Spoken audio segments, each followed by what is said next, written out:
ઘર ઘરના ઔષધો અને ચોમાસું. ચોમાસાની સિઝન હોય અને પાચન ન બગડે એવું તો લગભગ કોઈ ઘરમાં શક્ય નથી. એવા સંજોગોની અંદર આપણને આપણા ઘર ઘરના ઔષધો કેમ વાપરવા તે હવે દિવસે દિવસે ભૂલાતું જાય છે.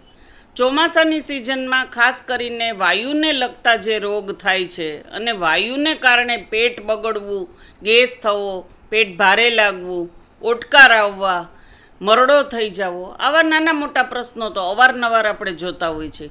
હરેક વખતે જ્યારે જ્યારે આ તકલીફ થાય ત્યારે કોઈ દવાઓ લેવી કે શું કરવું એ આપણને સમજાતું નથી. આવું હરેક ઘરની અંદર આ પ્રશ્ન છે, આ દિન બદિન કોમન થતો જાય છે. કારણ કે ઘરમાં જ આપણી પાસે છે અને આપણું કિચન એ જ આપણું જેને કહેવાય કે ઔષધ છે. તો છતાં પણ આપણને જો એ વાપરતા ન આવડતું હોય ને આ શાસ્ત્ર જો ભૂલાતું જતું હોય તો ફરી આપણે એ રીતે ઘરનો આયુર્વેદ ઔષધોનો ઉપયોગ કેવી રીતે કરવું એ આપણે સમજવું જોશે. આપણા દાદી નાની જે વર્ષોથી આપણી પેઢી દર પેઢી જે વપરાતા ઔષધો, આપણા મસાલિયામાં રહેતા, આપણા મુખવાસમાં રહેતા ઔષધો આજની પેઢીને હવે યાદ નથી. કારણ કે દિવસે દિવસે બધી જે હેબિટ અલગ અલગ ટાઈપની બનતી જાય છે, ફાસ્ટ ફૂડની, તીખું ખાવાની, મોડું જમવાની, જમતા જમતા ટીવી જોવાની, આ જે બધા પ્રશ્નો આજે દિન બદિન વધતા જાય છે એના કારણે પાચનના પ્રશ્નો તો હું ચોમાસાની વાત કરું છું પણ 12 માસ કોમન થઈ ગયા છે. તો આવા સંજોગોની અંદર આપણે શું કરવું જોઈએ, આપણે પેટને કેમ નોર્મલ રાખવું જોઈએ અને કેવી રીતે રાખવું જોઈએ તે થોડું આપણે પાછળનું શાસ્ત્ર આપણે કે આપણું જેને કહેવાય કે આપણા દાદીનું વૈદક જે છે કે આપણા ઘર ઘરના ઔષધો છે એને આપણે ભૂલવા ન જોઈએ. તો એમાં એક બહુ જ કોમન શ્રેણી ઘર ઘરના ઔષધોમાં આજે આપણા મસાલિયામાં કે આપણા કિચનમાં છે જ અને આપણને એ વાપરતા નથી આવડતું એવું આપણે એક ઔષધ લઈએ છીએ અને જેનું નામ છે અજમો. આ અજમો પહેલાંના જમાનામાં આપણને યાદ જ છે કે આપણા નાનીએ, દાદીએ, મમ્મીએ આ બધી વસ્તુને ખૂબ પ્રમાણમાં આપણા રસોઈમાં ઉપયોગ કર્યો જ છે. કે જે વસ્તુ આપણને પચવામાં ભારે છે ન્યાયનો ઉપયોગ આપણે થતો અને આપણે જમતા પણ ખરા. હાલ આપણે એ બધું ભૂલતા જઈએ છીએ. જેમ કે આપણને યાદ છે કે ગુવારનું શાક અને એની અંદર અજમા ન હોય તો એ બનતું જ નહીં. તો એ ગુવારના શાકમાં અજમા શા માટે મમ્મી નાખતા કે શા માટે દાદી નાખતા એ આપણે ક્યારેય એ પ્રશ્ન પૂછ્યો નથી. અને આજે આપણા રોજબરોજના પ્રશ્ન સાથે આપણે ફેસ કરતા જઈએ છીએ. તો એ આપણા પાચનને સુધારવા માટે જે વસ્તુ પચવામાં ભારે છે એ ભારે વસ્તુને આપણા દિન બદિન પચાવવા માટે ચોળી હોય, અજમા હોય કે કોઈ પણ પ્રકારની ઘઉંની વસ્તુ હોય કે જેને કહેવાય કે પરોઠા છે તો એની અંદર પણ આપણે અજમાનો ઉપયોગ કરીએ છીએ કારણ કે એ પચવામાં હલકા થઈ જાય એટલા માટે. તો આ અજમા છે એના ખૂબ જ સરસ ઉપયોગ છે અને જેને આપણને ખ્યાલ નથી.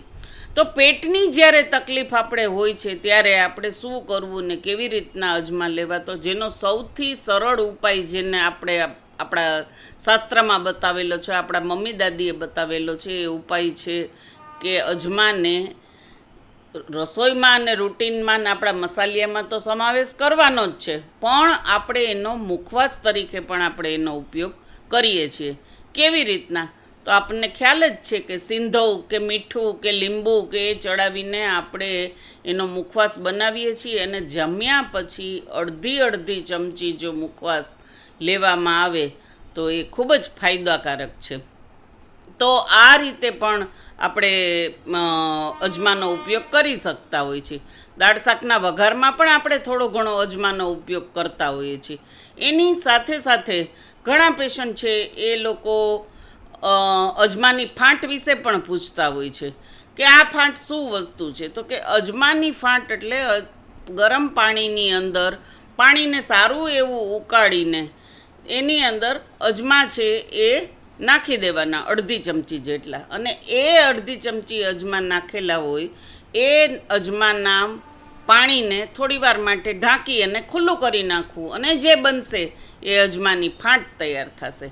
આવું જ ઘણી વખત એવું પણ હોય છે કે આપણા શાસ્ત્રોક્ત અમારે ઘણા ઔષધોના નામ ઋષિમુનિઓ આપેલા છે, જેમ કે અજમોદાદી ચૂર્ણ, હિંગવાષ્ટક ચૂર્ણ. તો આ પણ તમે જમ્યા પછી અડધી અડધી ચમચી લઈ શકો છો. તો અજમાનો આ ઉપયોગ બહુ સરસ રીતે આપણે કરીએ જ છીએ. આની સાથે સાથે ઘણા પેશન્ટ એવા જોયેલા હોય છે કે વધુ અજમાનો ઉપયોગ કરવો એટલે વધુ ફાયદો. એ રીતે પણ માપ, પ્રમાણ અને ભાન વગર પણ અજમાનો ઉપયોગ કરાતો નથી. ખાસ કરીને ગેસ, પાચન અને જેને વાયુના રોગ હોય છે એમાં અજમા ફાયદો કરે છે. પણ જે પેશન્ટને એસિડિટી કે જેને કહેવાય કે અલ્સર કે એવી તકલીફવાળા પેશન્ટ, જેને પિત્તવર્ધક વસ્તુઓ ફાવતી ન હોય તેવા પેશન્ટે અજમાનો ઉપયોગ ન પણ કરવાનો હોય. તો માપ, પ્રમાણ, ભાન, આપણી તાસીર અને એ બધી વસ્તુનો આપણે ખ્યાલ કરીને અજમાનો ઉપયોગ કરવાનો છે. એવા પણ ઘણા પેશન્ટ હોય છે કે જેને આયુર્વેદની ભાષામાં સીડસ કહે છે, શીતપિત્ત કહે છે.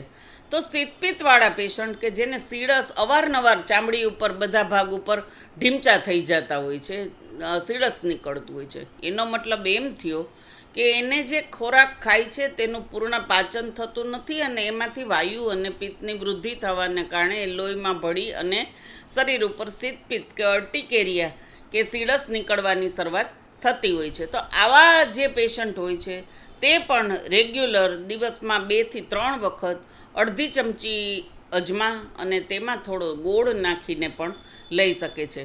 આજકાલ ડિટોક્સ વોટરનો ખૂબ જ ટ્રેન્ડ ચાલુ થયેલો છે અને ડિટોક્સ વોટર તરીકે પણ તમે અજમાને સવારે 1 લીટર 2 લીટર તમારી અનુકૂળતા પ્રમાણે બોટલમાં ભરી અને ફૂલ ડે પણ થોડું થોડું એનું પાણી છે તમે લઈ શકો છો.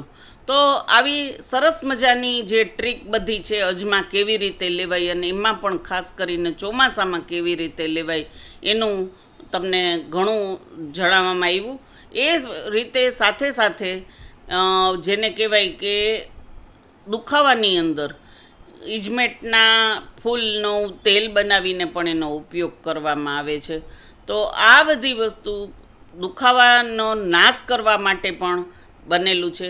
ઘણી વખત ઝીણો ઝીણો પેટનો દુખાવો કે જેને કહેવાય કે જેનું કોઈ સોલ્યુશન જ ન આવતું હોય અને ઘણા બધું શરીર ઉપર દવાઓના પ્રયોગ કરવા છતાં પણ આપણે આ વસ્તુ ન જાતી હોય તો ત્યારે પણ આપણે અજમાનો ઉપયોગ છે તે કરી શકીએ છીએ. તો આ રીતે અલગ અલગ રીતે જેમ કે કહેવામાં આવ્યું એ રીતે અજમાનો ઉપયોગ કરવો અને એમાંય આ ચોમાસાની સિઝનમાં ખૂબ સારી રીતે એનો ઉપયોગ કરવો, મુખવાસના ફોર્મમાં કે ચૂર્ણના ફોર્મમાં કે જેને કહેવાય કે વઘારમાં, કોઈ પણ રીતના કે ગોળ સાથે આપણે એનો ઉપયોગ કરી. જે તમને મેં ઉપલા પ્રશ્નો ખાસ કરીને કીધા, હા એક વસ્તુ ખાસ, હરસની અંદર પણ ઘણી વખત અજમાનો પ્રયોગ છે. એમાં ખાસ કરીને બ્લીડિંગ પાઇલ્સનું હું નથી કહેતી, સૂકા હરસની અંદર જે વાયુજન્ય આગળના હરસને સૂકવી નાખે તો આવા હરસની અંદર પણ ક્યારેક અજમા છે કામ આવતા હોય છે. તો કેવી રીતે આપણે અજમા વાપરવા આગળ આપણે અલગ અલગ શ્રેણીમાં ઘરના બીજા ઔષધો પણ જોતા જશું, અલગ અલગ રોજ ઔષધોનું ડિટેલિંગ કરતા જશું અને જે આપણા ઘરમાં જ છે પણ આપણને વાપરતા નથી આવડતા તેવા ઔષધોનું આપણે જોશું આગળ.